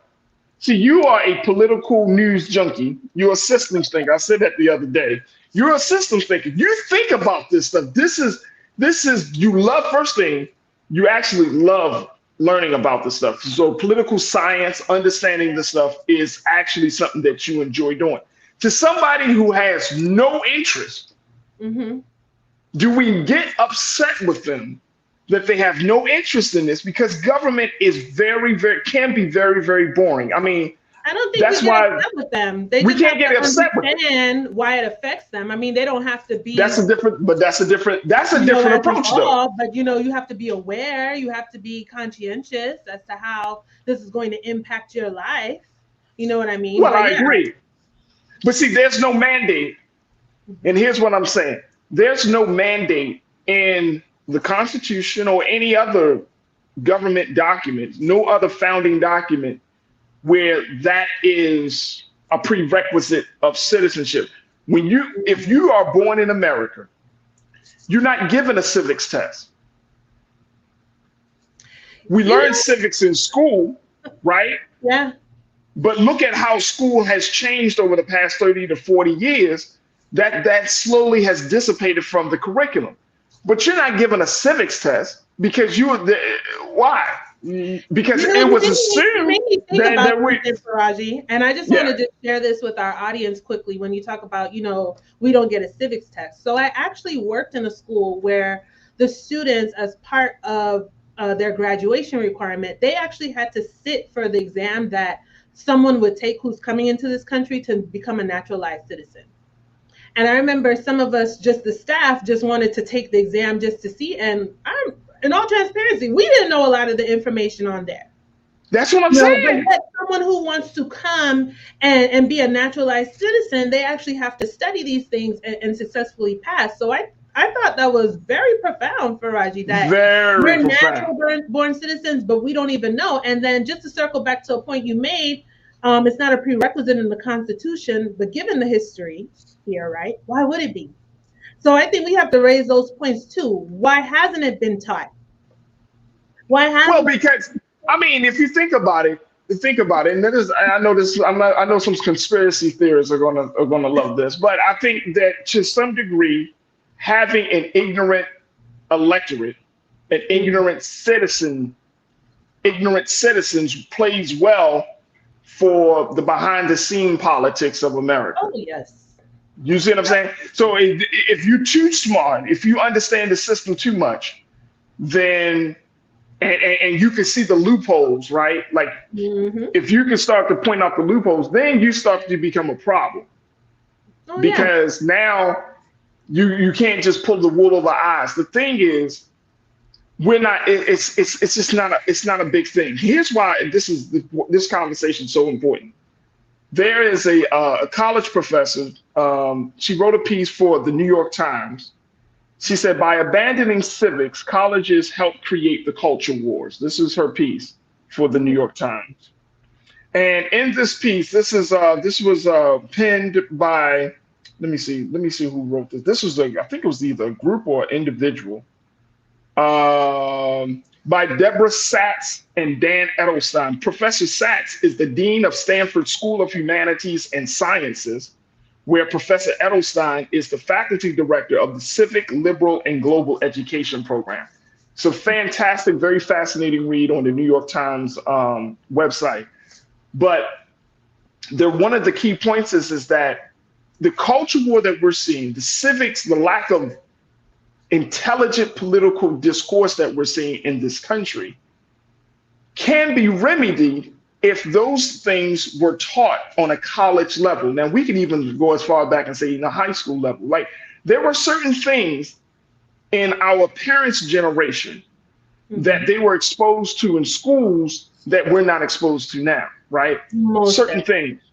So if you look at debate was a part of the civics or American government classes, right? Like going up and you had to debate. Now that's considered, quote unquote, in some cases, an extracurricular activity. We already know the discussion about removing certain elements of history from the curriculum. So we're seeing that now, whereas back in the day, those things were already included. So if you look at the high school student of our parents' generation, or maybe the generation before them, they were a lot further along in terms of understanding. That's how they did get involved. That's why they do vote. That's why their level of political engagement, I think, is a little bit deeper because certain things were taught in school. Let me share this and then we're going to take our next pause. This is coming from this piece, folks, when they made the point that we are at a point in our curriculum, especially on the college level, where students can choose what they want to take. It's not mandatory for them to take civics. It's not mandatory for them to learn about their government. It's not mandatory to learn how various systems in their government works. So what Professor Sachs said is, quote, let me put quote one up. She said, freedom of choice is an important virtue and value, but without common foundation, it can lead to people shouting one another down. She said, an educational model that leaves no room for a core curriculum shaped by the demands of 21st century democracies leaves students woefully ill-equipped for dealing with disagreements. In a world where individual choice is supreme, how do we learn to accept that there are alternative perspectives to our own that may also be valid? If my goals are the only ones that matter, those who do not share them can too easily be viewed as obstacles that need to be swept away. In the educational context, the invisible hand can turn into an iron fist. Civic education, by contrast, is a public good. Left to the market, it will always be undersupplied. It is rarely a priority for employers or for job seekers to promote the skills of active listening, mutual reasoning, respecting differences, and open-mindedness. We need to reinvest in it. Yeah, I definitely agree. But to the question we're raising, are colleges the key to saving democracy? I don't know. If we include the civics, if we included civics into if we made that a mandatory part of the curriculum. Yeah, I think it definitely needs to be a mandatory part. I think it needs to be in every classroom. You know, I can recall, learning about government to an extent, even in elementary school. You need to revisit it in middle school. I remember taking a course that was actually entitled Civics in 7th grade, and I never saw it again. And then usually most high school students, you have American history, usually your junior year, and then senior year, you're taking American government and economics, but unfortunately, they're each just like half a year, right? A single semester. So how prepared or knowledgeable are you coming out of high school, going into college, or any other post-secondary path, right? You're not, and it's not being taught. And I don't really necessarily think colleges, if they incorporate this curriculum, which I do absolutely agree they should, are the key per se to saving democracy, but they definitely play an important role. I think the curriculum needs to be accessible to everyone. What about the old-fashioned way when we were doing things in our local community organizations, or church after Sunday, or you're getting your people together and reviewing and going over these things to learn. So I think civics, government, economics, it needs to be taught in a classroom. And what that classroom space looks like, it could either be a college classroom, a high school classroom, a middle school classroom, an after school program, extracurricular activity, whatever the case may be. And I think that's the key to actually saving ourselves, because we need to understand how this system works. I think a lot of us talk and we're so disengaged, not only because, yes, there's a lot of things we want that we're just getting pushed back, and it's hard and it's a struggle, most definitely, but also there are many things that we don't actually understand. You know, and that's the thing. I think that the president is responsible for everything, and what the very thing we're complaining about, well, your mayor is responsible for that, sweetheart. But we don't know. Hey, look, and we're going to take a quick pause. In President Biden's speech, he made this point, and this is something else that I do want to talk about. He made this point about President Trump. This was yesterday, where he made to say that here you have a man talking specifically about Trump who wants to consolidate power under the executive branch. And when he said that, it made me think back to some of the things I've been recently reading about how there is a plan that if Trump is elected president, that he wants to bring, for example, these government agencies like the Department of Justice and other agencies that are considered to be independent outside of the executive branch. He wants to bring them under the control of the executive branch, right? So that way he can determine which investigations they're going to use their money and resources on which investigations they're not. So, but if a person doesn't know civics, if a person is not informed of how the branches are set up, then they would assume that that's a good idea. Right. And that there's no checks and balances, right? Because that's essentially, and I'm not saying this is the greatest system that we live in. We can definitely make some improvements, but I'm just saying, I think the founders were saying you can't, quote unquote, centralize all this power like a king or monarchy in one person, one place, because there's not going to be those checks and balances. There's not going to be no accountability to whoever is in the chair. So, but if you don't know that, if the average person who doesn't know that and they don't understand, like that is actually not a good thing, because as much as you might like the current person in the seat, suppose you get somebody like who you don't like, who you don't agree with, and they having that much power. Right. And one quick thing, because I know we got to go to break, to the professor's point, you know, we're not developing that open-mindedness to raise these questions, right? Like, so just to hear Trump saying that he wants to do all these things, you know, bring everything under the executive branch, right? So he could ultimately have control, to someone, you know, to your point, who doesn't necessarily know or familiar with, they're going to presume that that's a good thing rather than raise questions. Wait, now hold up now. You want to do what? Exactly. Let's review these checks and balances. Exactly. That's the mindset we got to get to. We got to start raising questions and thinking. And civics gives us a chance to do that. I'm going to be honest with you. If you are always taught to remember, but never taught to question, then you're going to be used as a tool and a fool for somebody else's agenda. Yeah.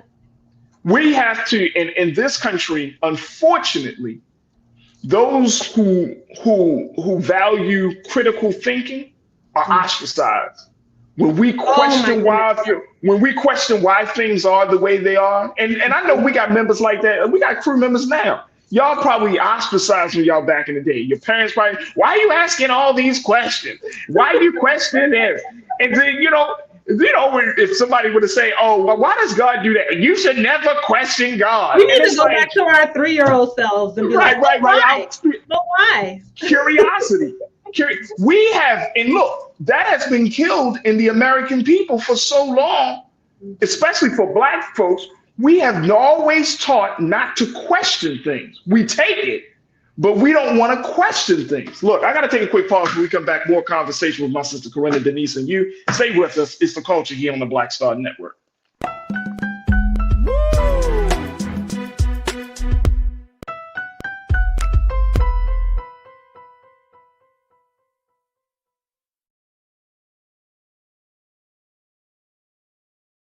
Folks, Black Star Network is here.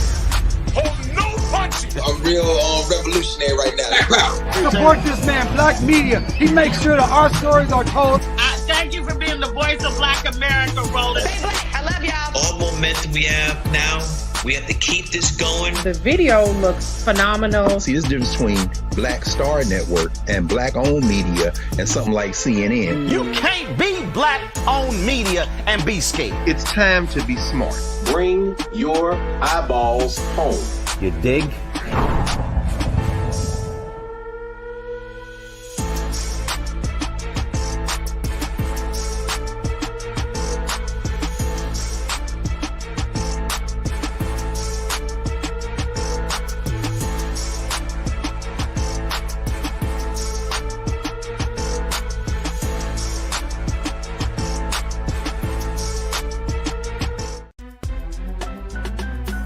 Farajii Muhammad, live from LA.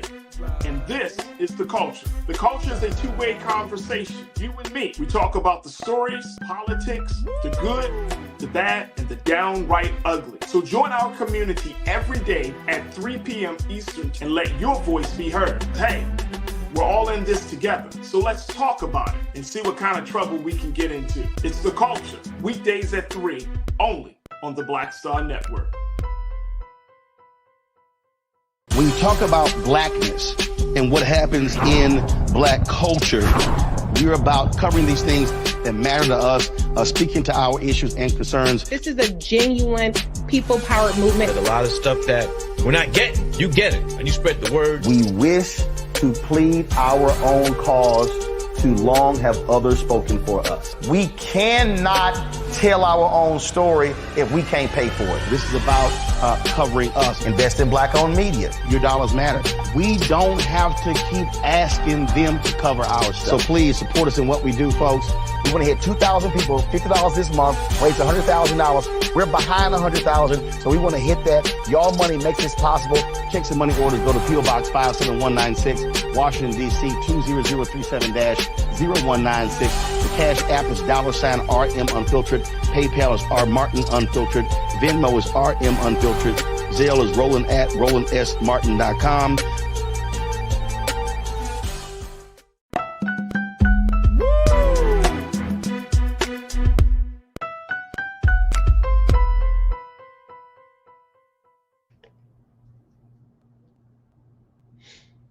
All right, folks, welcome back to the show. We've been talking and asking the question, are colleges the key to saving democracy? If these colleges were taking some form of civics class a mandatory requirement as students are leaving higher learning institutions, and we are still finding ourselves in a space where a lot of students just don't know who, the systems that they are part of, they just don't know how their government works, and so much more. Let me check back in with my sister Corinna Denise as we talking about this. And I think it goes back to the culture of where we don't question, where we don't ask enough questions. And I mean, look, as part of the culture crew, y'all always ask a question. Nobody tunes into the show and just like, I don't know what's going on. Like you already come to the space, right? Like, what's the president? But you're already coming to the space with a higher level of consciousness. Like you obviously want to be informed and all of those things, right? But that's not everybody. Yeah. And look, I understand that. I understand just for in my little space that I have some influence and power in, like even with this show, that you're not going to get everybody because that's not the culture. Like when you go on and look, just do a simple check. See what's on black news sites. Celebrity culture, celebrity gossip. As the top stories. I do it all the time, folks. I get mad at myself for doing it. See what's on the black news sites for top stories versus your other news sites. Different. And we have to encourage people to think. You see what I'm saying? Because, I mean, it's all well and good that we love to be entertained, and there's nothing wrong with that. But there's a time and place for everything. Now, when we're talking about civics, I had to look this up during the break because I was like, I want to make sure that I'm saying this in line because you got me thinking now, Corinna, I got to make sure I define every damn thing. Oh my goodness. All right, let's hear it. Let's go. All right. So according to, this is the University of New Hampshire, the Carson School of Public Policy, the question is asked, what is civic education and why is it important? They said, in the United States, civic education is often focused on knowledge of government. Students are taught the many structures of government and the procedures within those structures. Their understanding of civics is evaluated based on whether they can name the 3 branches of government, their representatives in Congress, and their state government.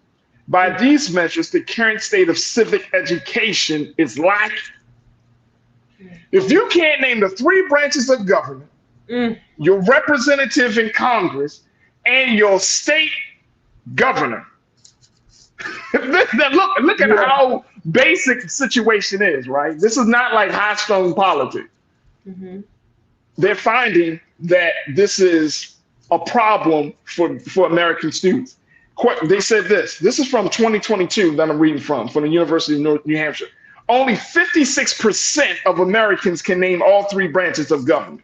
Wow. According to the 2021 Annenberg Civics Knowledge Survey, and that's up from a mere 26% in 2016. A 2018 Johns Hopkins survey found that a third of Americans could not name their governor and that 80% could not name their state legislature, among other information about state government. You know what? I would hope that we're in a time right now where you do know who your governor is. We all know who my governor is, the treacherous Ron DeSatan. I mean, all the look. How do you not know his name? You know? Look, as much as that man's name is in the news, yes, I bet you can talk to some Floridian and ask them, well, who's the governor of the state? They'd be like, yo, isn't it Jeb Bush? Oh my gosh, yeah. And look, and it's not even the crazy part, Corinna. We can't even laugh at this because it's really a sad state of affairs.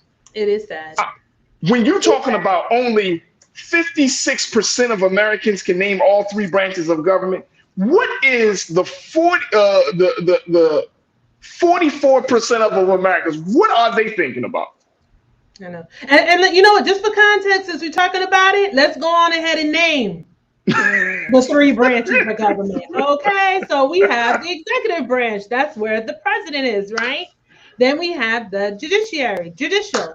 That is our court system, SCOTUS, Supreme Court of the United States, federal courts, circuit courts, all of those things, court, our judges.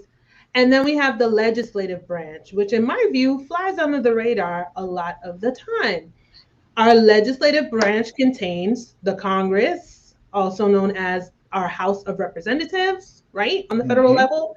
And then the second chamber adjacent to that would be the Senate.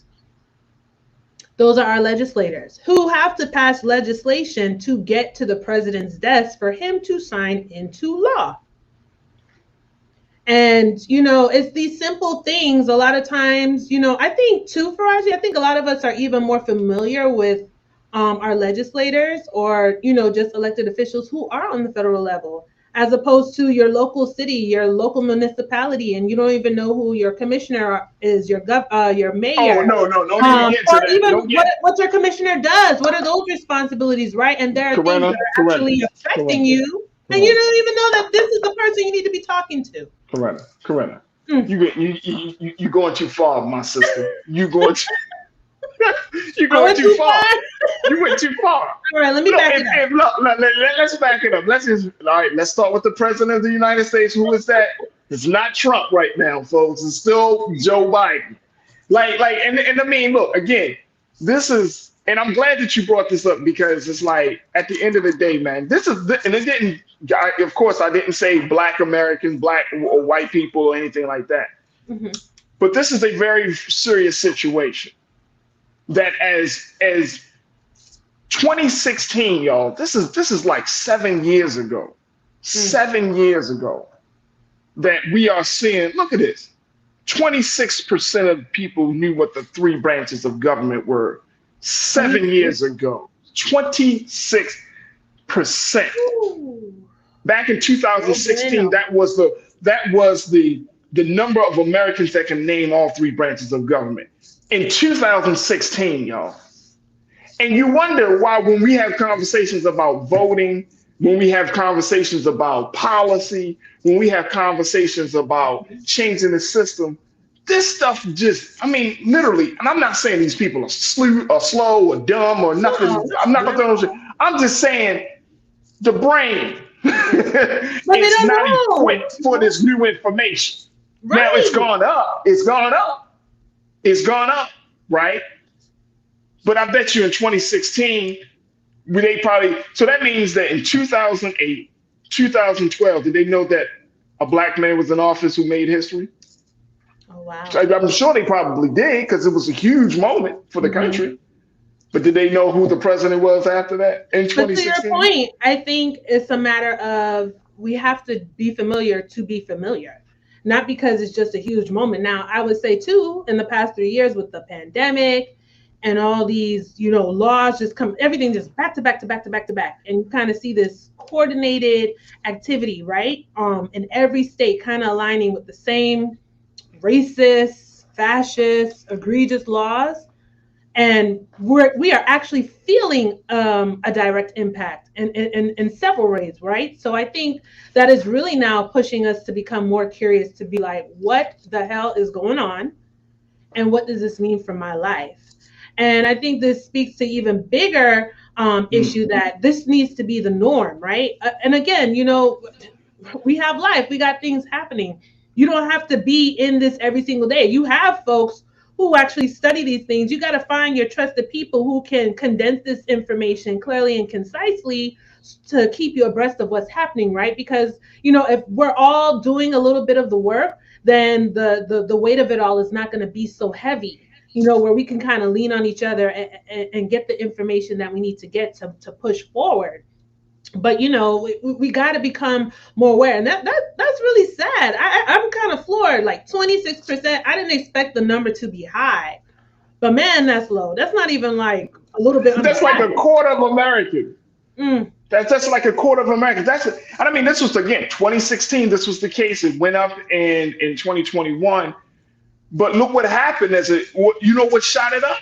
Just imagine if 2016, it was at 26% of people only 26% of people knew what the three branches of government were. But by the time 2021 comes around, 56% of people knew what the three branches of government. Well, what happened within that 5-year period? Well, you had a person like Trump, right? You had a catalyst to wake people up. And that's why sometimes, folks, when you have certain forces that comes into like social and political forces, it's not always a bad thing, because it can help to bring people into some level of consciousness. It's the same way as the George Floyd murders did for white America. To see that level of evilness and brutality, it wakes people up. And sometimes, that's why when I kind of push back on some of when people say, well, we don't need this, we don't need that. Like, sometimes you do need to rock the boat.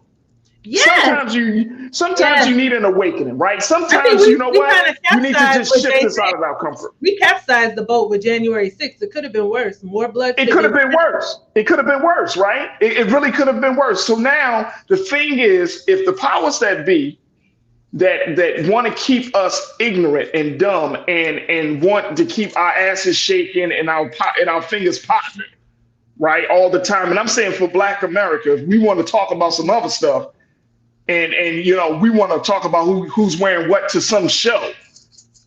Right. And trust me, I'm not that guy to hate on entertainment. But at the end of the day, does it take precedence over what's really going on? Like, we don't have the time nor the liberty. There's no balance, right? Because in all transparency, sometimes I need to de-escalate and unwind, and I put on the ratchet too, and I'm like, oh, Love and Hip Hop is on. We all do it. Look. I listen to you. I get it. But you need those. But see, that's the thing, though. That's the thing. Like, you got to get this constant. It's like the little machine that you use to apply. What do they call that? The resuscitator. Boom. Every so many years. Boom. Something got to get. Like, that's how Black America is. We need to be brought back to life. Boom. Boom, and then we fall asleep. Farajii, I think a Trump, I hate to even say president in the same sentence, but a Trump presidency, right? It magnified the issues and the breakdown that had already been happening for years in plain sight, And for those who aren't as, I guess, politically astute, as involved, as knowledgeable, who don't have that heightened sense of awareness, all the foolishness, all the BS has been there all along, hiding, but yet it's in plain sight. We see it now. So to your point, yeah, Trump was just like the catalyst, right? Just the tool, especially over this past 7 years since he first went into office in 2016, that magnified a deeper issue that has already been happening. But, you know, for whatever reasons, we've become complacent, and maybe some of the progress that we've made, or, you know, made a mistake a time or two, or dropped the ball, or we let our foot off the gas, for a plethora of reasons. And now we're here. And, you know, and we all have to live with the damage, unfortunately. And it's just a matter of, we got to ring it in before it's too late. And I really hope that we have come to a point where we are, you know, encouraging people to learn more about this and tying it in specifically because it actually affects them. You know, and speaking too, just real quickly, it makes this comes to mind. You know, oftentimes we do talk about the importance of voting, but I don't know if we break that down enough for folks to understand how the voting impacts them personally. It's not a personality contest. You're not voting for someone because you like them necessarily. If you happen to like them, great, that's a bonus, but that shouldn't be the initial motivating factor. Harm reduction should be an initial motivating factor. You know, that's probably priority number one right now. It's just the reality because of the country that we are living in. And then pretty much the things that we need and that we deserve, I would say, come second to that. Absolutely. But, you know, we have to, I just really hope it pushes people to want to learn and get involved more. And we have to connect it to let people understand this is important because it affects you. We can't always go to, well, you know, which is important. And yes, I appreciate it. Our ancestors fought and died for it. But then back to the earlier point, are we raising the question? Why would they make such a sacrifice for the vote? You know, are we raising that point to connect it? But we're just saying that, well, they marched and they died for it. But we're not explaining why. Why would they have made such a sacrifice? Why was it so sacred to them? And there was a reason for that, right? Because ultimately they wanted to be free and they understood how this system works and that they needed to be involved in a part of it for it to not only benefit them, but for them to get the things that they deserve after all these years of toil, sweat, blood, labor. And we have to recognize that in ourselves too, rather than just like, oh, it's just a system. Look, the damn system ain't going nowhere. And we have to be realistic that we gotta either collectively work to abolish it, change it, build it back up new again, or we could wallow and drown and bitch and complain. And then next thing you know, we're being taken out. And look, and I agree with you 1000%. It all starts with us even having the knowledge. Yeah. First having the desire to want to be in a different space, but then having the knowledge to understand the space that you're currently in. It's like anything else in life, right? Like if you have a problem, you have to first admit that you have a problem. Yeah. You see what I'm saying? Admit we don't know and we want to learn. We got to admit that we don't know. And I'm not saying that I know all of it because I'm still learning. You're still learning. Yeah. We're learning together, right? But at the end of the day, it's about, look, man, I just don't know. The American voter just don't know.